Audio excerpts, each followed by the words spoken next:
And she opened up about the serious issues that led to her getting that treatment and why she's leaving her hit show. This is just a preview of what's to come.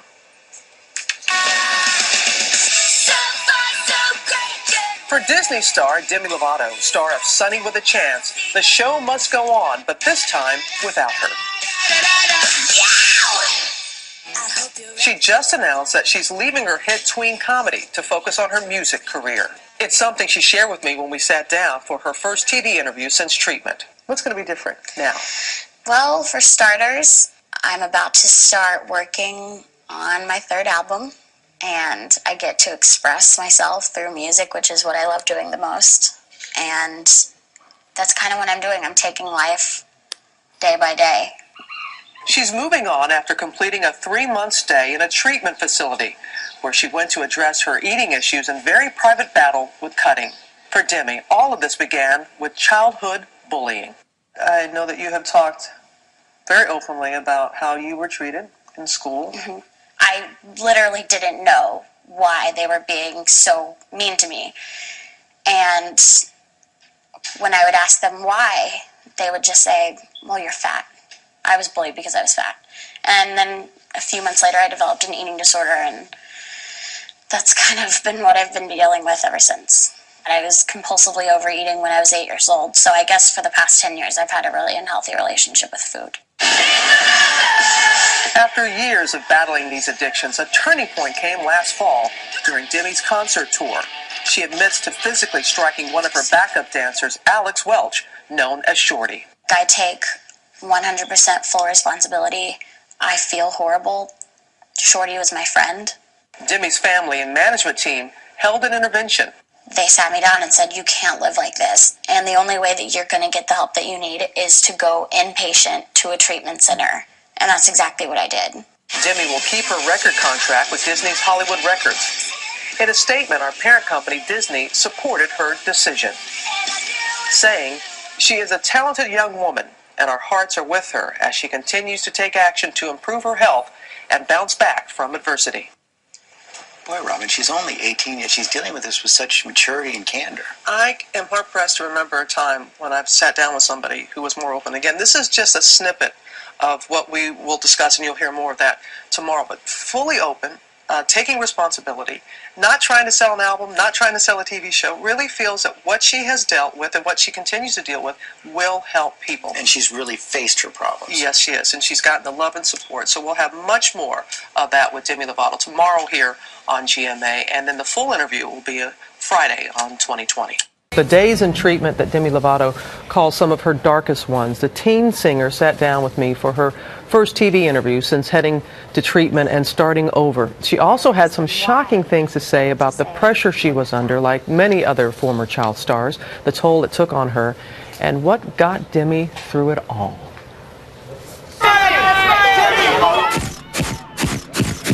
She's famous for her winning smile and her wholesome charm. Like you're one of us. Hi, I'm Sunny. For the little girl from Dallas, Texas, the desire to perform was homegrown. Her mom, Diana, was an aspiring country singer, a Dallas Cowboys cheerleader. And for her daughter, Demi, it was the classic tween musical, Camp Rock, that catapulted the young talent to stardom. Demi was living a teenager's dream. Movies. This is going to be the best summer ever. Her own television show, Gold Records, and dating teen heartthrob Joe Jonas. But away from the spotlight, a hidden shame. Before her rise to fame, Demi spent years secretly battling an eating disorder. She says it all started in early childhood when bullies constantly teased her and called her fat. I'm a very strong advocate for anti-bullying, but I've never been able to say this is why. I am such an advocate for it because from when I was bullied until now, I've suffered an eating disorder from the things that were said to me. Did it lead to a form of depression? Yes, definitely. Can you explain more about that period of your life?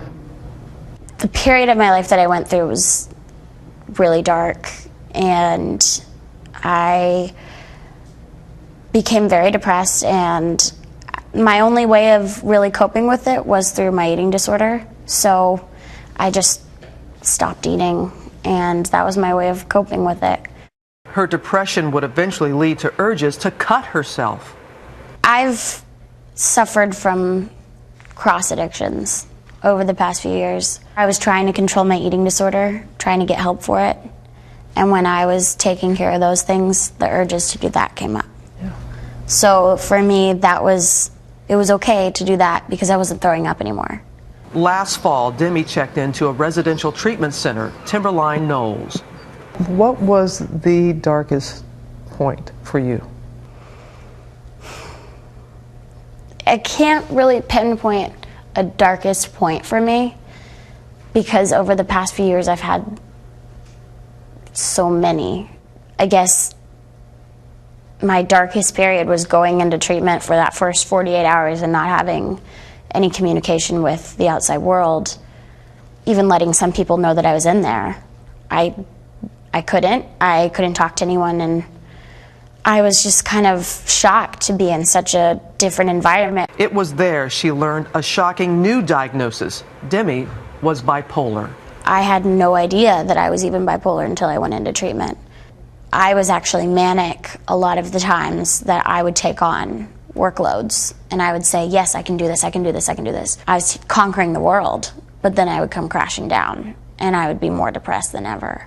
During 3 months of inpatient treatment, Demi learned new ways to manage her emotions. Today I'm learning how to cope with issues and cope with urges and things like that in healthy ways. Like I've picked up knitting. Who would ever thought that I knit on a Saturday night, watching TV? I totally do. I'm a knitter. Lovato says it was the thought of her little sister Madison, the young star of Desperate Housewives, that got her through her darkest days of treatment. I had to think of her all the time when it was really, really rough, but I just kept thinking, okay, set this example for your little sister. And even though it may be hard to wake up in the morning, there were days where I just didn't want to get out of bed, and looking at a picture of my little sister on my little bulletin board was one of the main things that kept me going. For Demi, there is hope for all in what she once battled alone. If I can prevent one person today from having the wrong friends, from cutting for the first time, to embarking on a horrible long journey with an eating disorder, if I can just change one life by this message, by saying don't go there, then I'm done. Boy, there's really a girl you see struggling to figure herself out. Sure. Right there. And it's touching the way that she got that strength by thinking about her sister. Yes, her little sister, who's also an actress, and that's what she wanted to do, be an example for her. And her father, Demi's father, was there when I was doing the interview.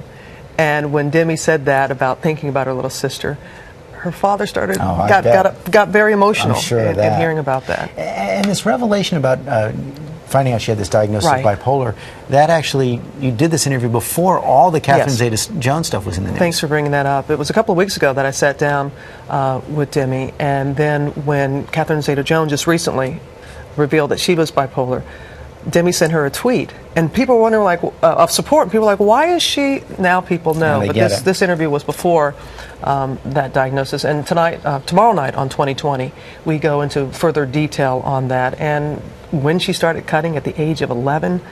So much more on 2020 tomorrow at 10, 9 Central.